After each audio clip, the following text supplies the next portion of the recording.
देउबाको घरमा भेटिएको पैसा एआई हो। अचम्म छ, जसलाई एआई भनेको के हो भन्नेसम्म थाहा छैन उनीहरू भन्छन् देउबाको घरमा भेटिएको पैसा एआई हो। अब त यस्तो लाग्न थालिसक्यो यो देशमा भ्रष्टाचार चाहिँ असली हुन्छ तर प्रमाण चाहिँ एआई हुन्छ। यदि ती जलेका नोटका बिटा एआई हुन् भने देउबा र आर्जुले कुटाई खाएर रक्ताम्य भएको पनि एआई नै होला। सुरक्षाकर्मीलाई जोगाउन हम्मे हम्मे परेको दृश्य पनि के एआई नै होला त?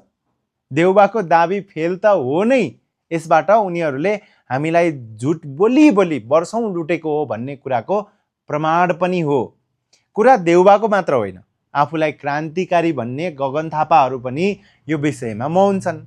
देउबा दाइको घरमा भेटिएको पैसा देख्दा कस्तो लाग्यो भनेर सोद्धा गोली यसले चलायो, सिंहदरबार यसले जलायो, पैसा यसको भेटियो भनेर फैसला सुनाउँदिन।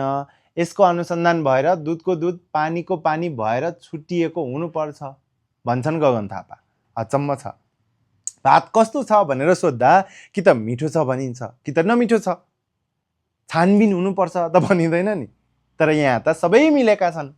जब आफ्नै नेताको पोल खुल्छ तब क्रान्तिकारी स्वरहरू पनि म्युट हुँदा रहेछन्।